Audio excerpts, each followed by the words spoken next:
How many people treat their iPhone battery just like their budget? They really don't worry about it until it's about 5%.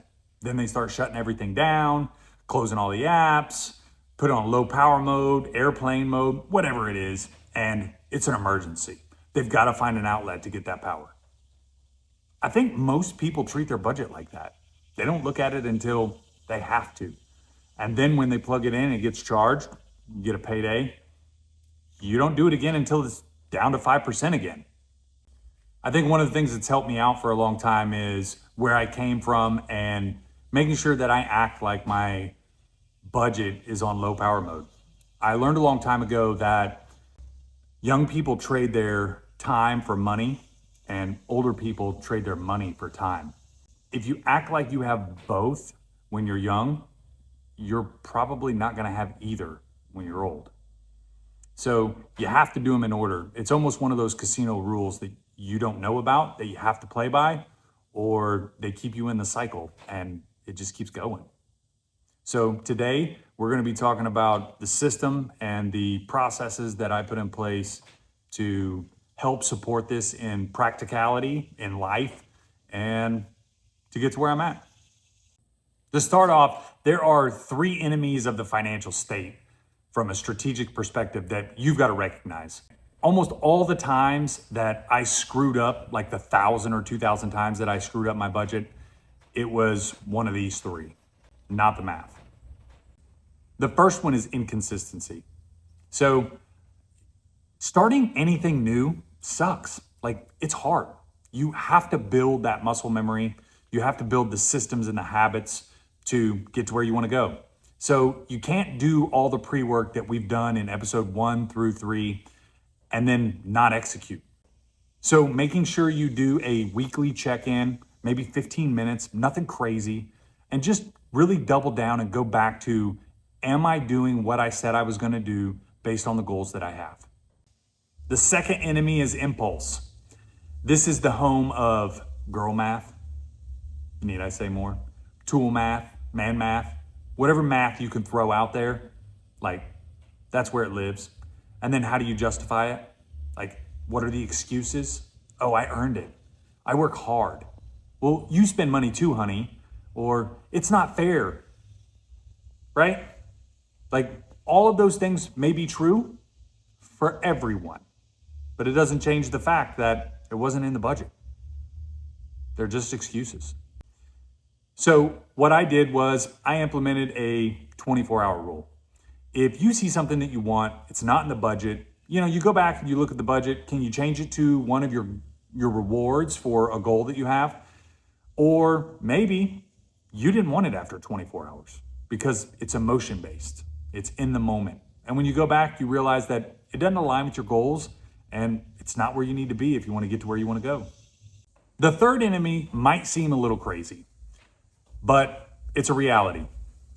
Inflexibility is a challenge. When I first got started, I was down to the penny on the budget, and it was overwhelming, even for me, and I was the a-hole doing it. So you have to be flexible. Things are going to change. Priorities, you're going to have an unexpected bill. Your spouse or you're going to waver. You're going to make a mistake.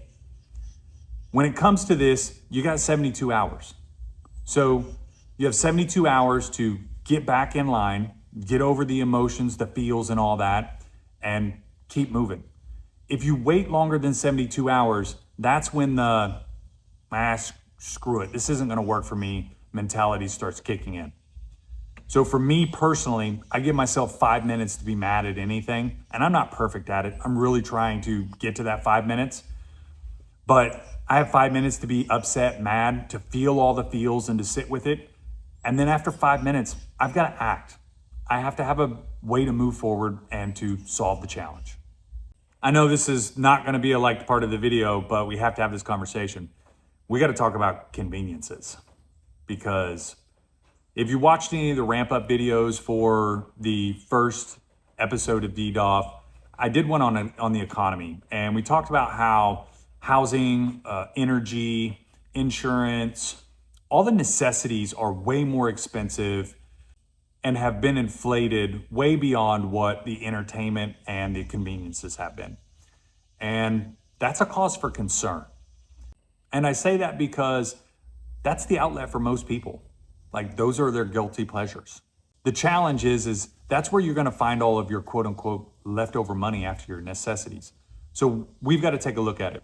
One of the things that I do is, I've got a Ford F-350 and an oil change on that sucker is like $300, which is insane. I'm not paying that. And so even where I sit, like I'm getting the filter and the oil and I'm doing it myself. It cost me less than $100. So I look at that as I didn't spend $200. And that's kind of the goal of the convenience stuff. Where can you smartly find things that are overpriced, that aren't worth it, that you can do and eliminate that convenience so that you have that extra $200, that extra $50, that extra $100 to be able to put it in whatever that goal is. The most natural one to hit first are those reoccurring convenience expenses. What about multi-purpose cleaning solution? It's like $6 a bottle. It's vinegar and water. Like you can Google how to make it for 50 cents. So I really dug down to the things that were expensive and reoccurring that I used all the time and found a way that didn't take me a lot of time and was really easy to save a large chunk of that. Kind of in line with that are food costs. Like I have a real problem with flushing money down the toilet. We're big coffee drinkers in my house. We don't do K-cups. It's like 75 cents a cup. And ground coffee is like 20 cents a cup. This isn't necessarily a grocery store hack, but we like to treat ourselves every once in a while to go out to eat. And so we really stock the specials at the restaurants. And we go do Taco Tuesday at a local restaurant. It's $1.50 for a street taco.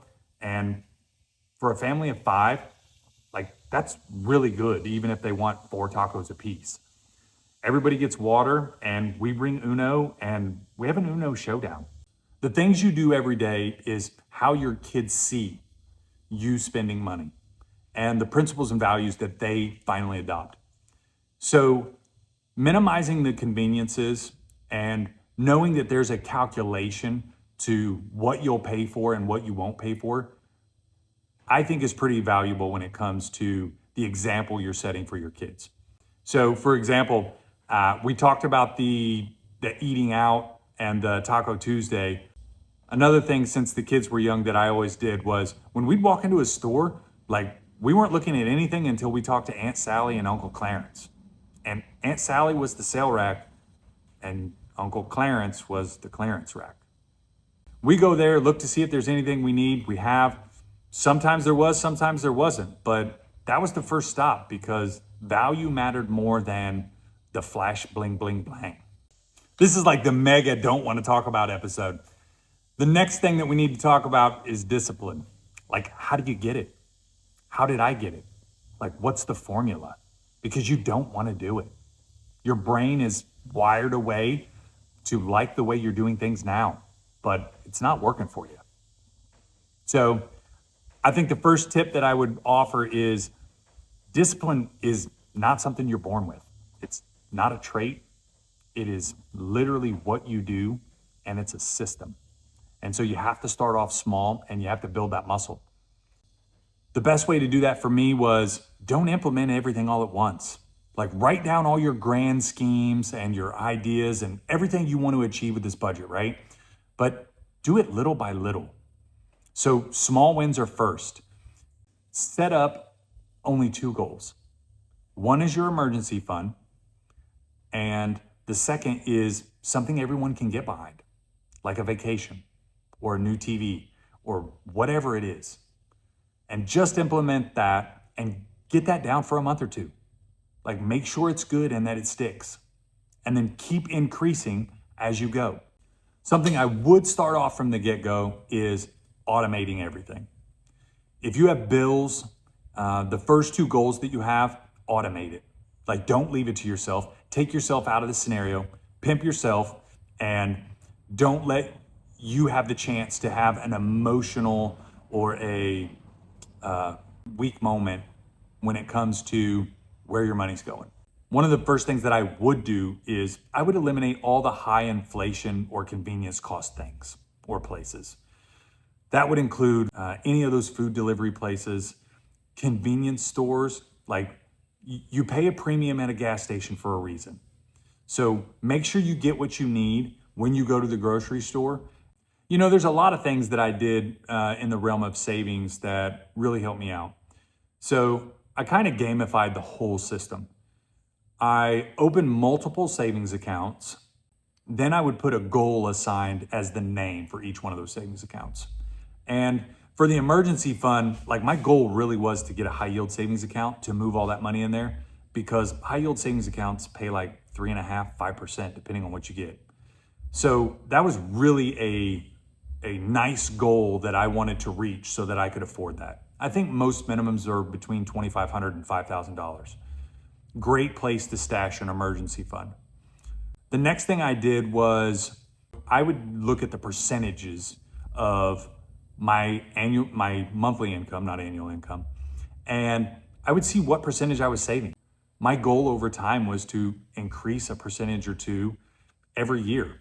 And if I could go more than that, great. But if I only got a percentage or two, like huge win. And this is not a brag, or I'm not ashamed to say this. The best year that my wife and I have had when it came to savings was 52% of our annual income. And that happened over 15, 20 years. Like it didn't happen overnight. I will tell you, incorporating the family was probably one of the best things that I ever did. I'm not fighting the kids. They don't want to keep up with the Joes or the Joneses. They love shopping at Goodwill, actually. They have their own style, and that's just kind of who they've become. Now, they do buy nice stuff from time to time, and there's nothing wrong with that, but they know the value. They know the value of Aunt Sally and Uncle Clarence. They know the value of getting a good deal at Taco Tuesday, because they have goals and they have things that they want to do as well. Okay, maybe I lied. Really, the last thing is I'm a data hound, and I absolutely love numbers. I think I see the world in numbers, and that's not everybody, and that's okay, because I'm weird. I have a 13-page Excel document that is my budget, retirement, investment. Like, it's nuts. But that may not be you. There are some great apps out there to help you get the data that you need to make decisions, and for a very cost-effective fee. And I'm not sponsored by them. Like, you can get Rocket Money or you can get Monarch. Those are two great apps that I've heard of that people are really pleased with. As you can tell, the system that I've built is really about living in the moment, but planning and striving for whatever that future thing is. I can't count on a better job next week. I can't count on any job next week. So instead of giving in to the every desire that I have that changes every 5 minutes, I'm really doubling down on what is it that I can plan for and how can I avoid spending the money that I do have. It's funny, a lot of people over time have called me cheap and all that good stuff. And I'm completely good with it. You can call me cheap. I tend to look at it quite differently. Like, I'm absolutely transparent with myself on where I want to go and what I want to achieve. And I'm just not interested in spending my money on things that other people think that I should. That seems silly to me. As we talked about in episode 1, knowing where you come from and how you think about money is important. For me, it's been valuable all of my life, and I've made a lot of decisions based on that, because I didn't want to go back to that trailer, and I didn't want to be 70 years old and dealing with the same struggles. So I made it a priority. I knew that there was going to be a cost to achieving a goal and doing something different. And the cost was being intentional when it was hard, consistent when it was boring, and disciplined when it wasn't convenient. So why do I say all that? Like, here's the real facts. Like, I'm 45 years old.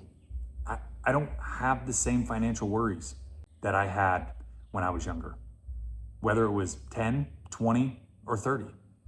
And those sacrifices, those strategies, that discipline, those tactics that I used, anybody can do it.